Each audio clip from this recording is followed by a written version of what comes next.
Okay, so this video is going to go over solving equations using roots. First, it's important to discuss what happens when we take roots of negative numbers. So the first case is that I could be taking an even root, such as the square root of negative 16 or the fourth root of negative 1.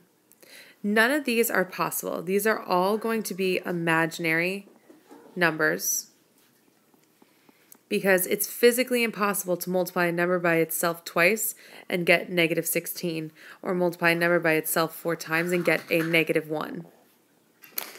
When I take the cube root, or any odd root of a negative number, I'm going to be able to do that.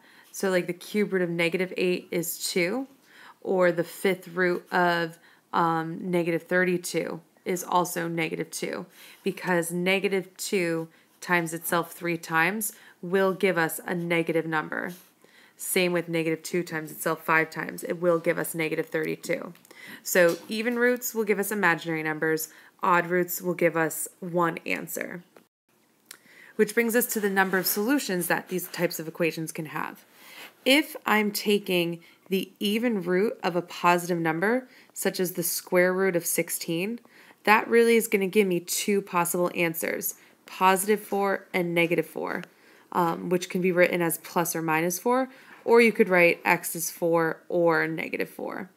But because there's two numbers that when squared, so negative 4 squared is positive 16, positive 4 squared is also positive 16, both numbers are going to work in that case. One solution is going to be if I have a odd root that I'm taking of any number. So if I was taking the odd root of negative 27, the cube root of negative 27, I'm only going to have one answer, and that's negative 3, because only negative 3 can give me negative 27 when cubed. Or if I was taking the fifth root, let's try that again. If I was taking x to the fifth equals 1 and taking the fifth root of 1, only one number can be equal to 1 when I raise it to the fifth power, and that's positive 1. No solutions is going to be if I have to take any fourth root or any even root of a negative number. So if I try to take the fourth root of negative 16, that's going to be no solutions, no real solutions, because the even root of a negative is imaginary. So if this was my problem, I need to solve for x. The first thing I need to do is get rid of this squared. I can't access anything inside of this parentheses without getting rid of the squared first. So to undo squaring something, I square root. I take whatever opposite root is. So I take the square root of both sides, leaving me with 2x minus 7 from inside the parentheses. And the square root of 25, as I mentioned, any even root really gives me two answers, positive and negative 5, which means I have to make two equations, one where 2x minus 7 equals positive 5, and one where 2x minus 7 equals negative 5, which I then go ahead and solve, giving me that x could be 6, that's one possibility, or if I solve the second equation, x could be 1.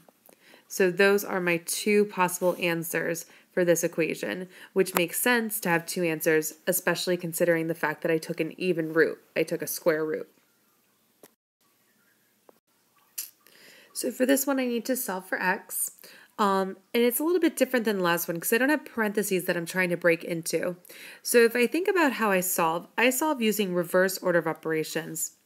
And if I look at x is first, according to PEMDAS, being raised to the 6th power, then it's being multiplied by 4, and then it's being added to 18. So to solve, I work backwards in reverse order of operations, inverse operations.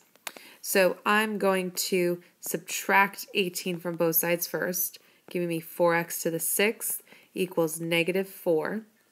And then I'm going to take the 4 and divide both sides by it, giving me x to the 6th equals negative 4, which I then need to take the 6th root of both sides to get rid of the 6th power, giving me x equals, oops, I can't take the even root of any negative number, so it's actually that x is having no real solutions. And I really make sure to include the word real because it does have solutions, they just happen to be imaginary.